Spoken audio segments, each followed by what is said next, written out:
torment you by the blood of Christ. When I'm battling Satan, there are a lot of mind games going on, and it's a bit of a chess match. You think you have her, don't you? Mm-hmm. Don't you? Yes. You think she's yours, don't you? Mm-hmm. Well, she's not.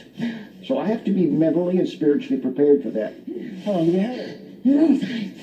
Yeah? Well, now it's going to be a short time. Torment! Torment! Torment! Hello everyone. Once again, this is Dare to Speak. I have done already 2 videos on this man. Basically just trying to make a point on how fake this guy is, and how fake this guy is.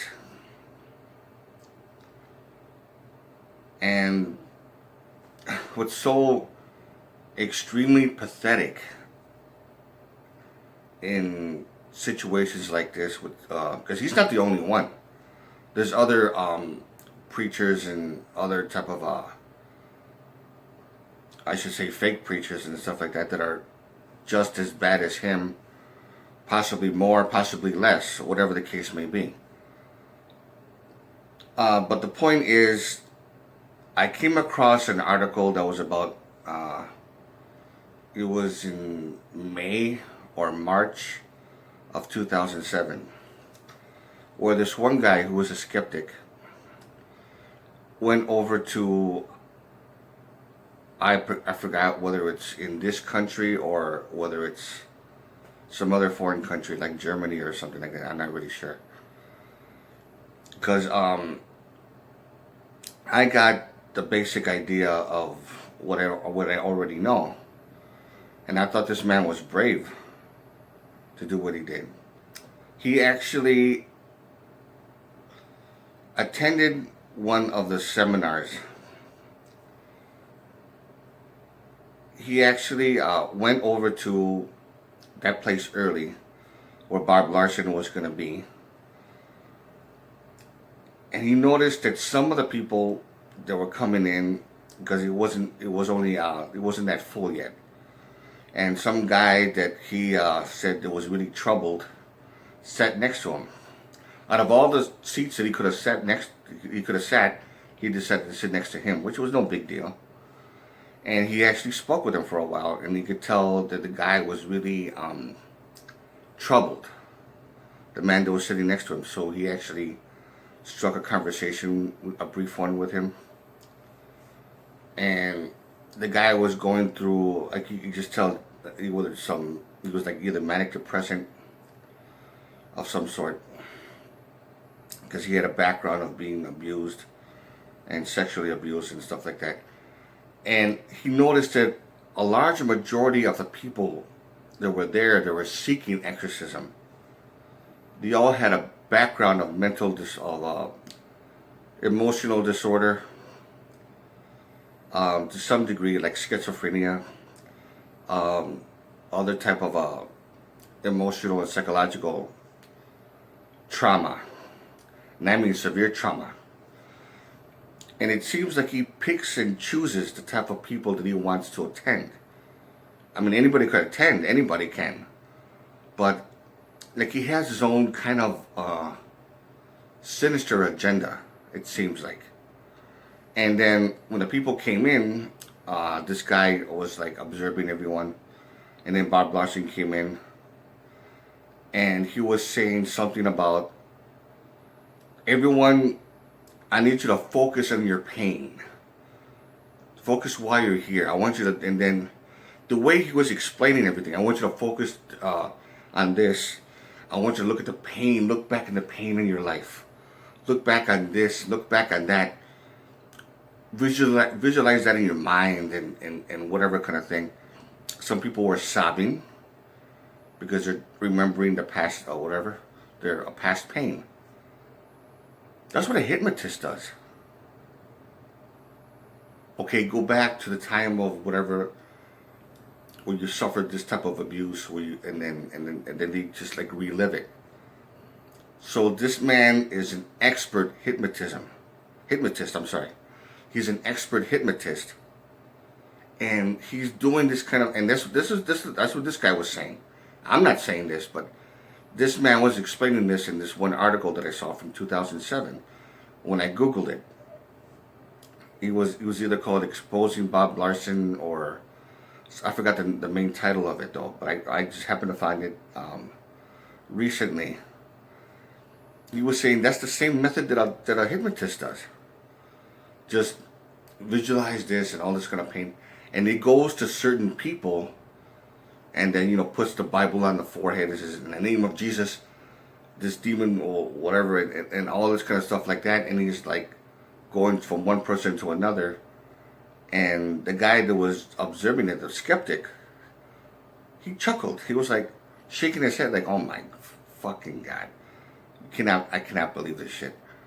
And then he actually ignored the guy that was next. Bob Larson actually ignored the man that was standing next to the skeptic. He was sobbing like crazy, and he was kind of making a little bit of he was being a little bit disruptive, but not intentionally, because he was so emotional from the hypnosis, the actual hypnosis. And then there was another woman who was doing the same thing, and she was sobbing like crazy, and she was being very loud. And you would think that, oh, okay, this woman needs help. And then he told her to calm down, and she wouldn't calm down, because he was kind of like ignoring her in a sense. For whatever reason, he was ignoring her. She sobbed even louder and started crying, and then he told her, look, if you can't quiet down, I'm going to have to ask you to leave. What the fuck? Doesn't she need help? That's what he was saying. He was like, what the hell's wrong with this guy? This woman needs help. But I guess he could clearly, I don't know what's going on because I wasn't there. She sat down and she did quiet down a bit. And then when he finally got to the guy that was next to him, that was all I could just tell that he was just annoyed with him. And then he just did the same routine, with the cross, and then put the Bible on the guy's forehead, or even the cross on his forehead, and says, "Demon be gone," and this and that. And the guy was still crying even after his real quickie 10, 20-second exorcism, which is bullshit, because a real exorcism doesn't take 10 to 20 seconds, or just a simple touch and just say Jesus and in the name of Jesus be gone, demon, or Satan, or any kind of stupid shit like that, and automatically they're cured. I mean, come on. I mean, that's just straight up bullshit. And then he walked away from him, and the guy was still crying. And then he told him, I already took out the demon. I'm moving on to someone else. And then he started talking to someone else, and then the skeptic started to laugh. Loud enough for him to hear. Bob Larson stopped and turned and looked at him and says, "Is there something funny?" The skeptic said, "Yeah, there's something funny. You're a fake. You're a big time phony," or something like that, he said. And then the whole audience just gasped. This guy was just being bold. He was being really fucking bold. And laughing and shaking his head at the same time. So he actually got in his face. So, like saying, "Oh, really? I'm a fake." Yeah, you're exploiting these people for money. You should be ashamed of yourself. Bob Larson just took it away. He just didn't even bother to argue with him. He just turned and walked away. Another demon in the room. And then the audience started laughing. Right away he knew he wasn't going to take his side. And they actually took Bob Larson's side, obviously, because they're so fucking brainwashed. Just said, "Oh, another demon in the room," or whatever. Or "I'm here with Satan," and stupid shit like that. And then he actually got a little bit more bold and started talking crap to him, to the point that he almost got kicked out. When the whole thing was over, because he actually went as far as to comfort the man next to him. While Bob Larson was doing the rest of his so-called exorcism, he went to this guy, the guy that was standing next to him that was still sobbing, the skeptic, put his arm around him and says, "Hey man, come on. It's going to be okay. Don't worry about it. It's going to be okay." And just a simple psychology, compassion, he managed to do what Bob Larson couldn't do. He gave that man psychological and emotional solace. Simple psychology. And then when the whole thing was over and he was shaking hands while people were leaving, he had, the skeptic had the audacity, I guess maybe just for the fun of it or something, to shake his hand and then reminding him of how much of a fake he is and how he should be ashamed, and says, "You know what? I looked at your tax records. I looked at your divorce papers." Because his wife knows that some dark secrets about him. And I know about your expenses and this and that, because you were asking people for this much of donations to pay for your room service, to stay at a hotel at their expense. And of course he denies it, and he was just basically saying, "You know what? You need to leave right now." Well, yeah, to leave this place to what these people are paying for. They're paying for you. Okay, no big deal. I'll leave. And then he left. He said it loud enough for the people to actually have, which they didn't have an epiphany, but to have an epiphany to saying, "Yeah, this guy's screwing me over. Bob Larson's screwing me over. I'm paying money. I'm paying the money. He's getting money on our expense. This guy's rich. Of course, he has to pay alimony to his wife. I'm pretty sure he's not even happy about that. I don't know exactly the full details of why they got divorced in the first place. I really have no say in it, so I'm not going to say anything about it. I can only, pretty much guess. And this is all according to the skeptic, from what I read from the skeptic. And the thing about it is like how much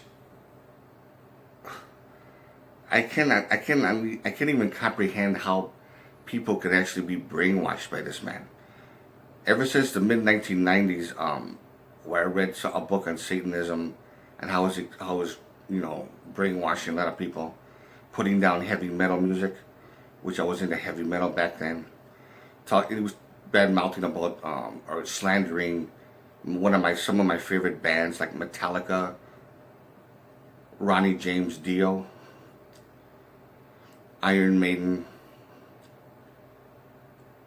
and simple things like that. And it was just very stupid what he was saying. It was just basically ranting, simple ranting. It had no merit whatsoever.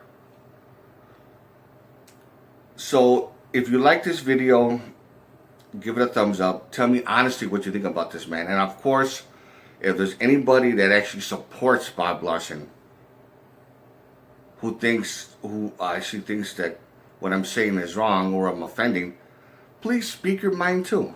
I'm willing to debate. I'm willing to be civilized about it too. And if you like this video, like I said before, give it a thumbs up. Questions or comments, you know what to do. And to all of you,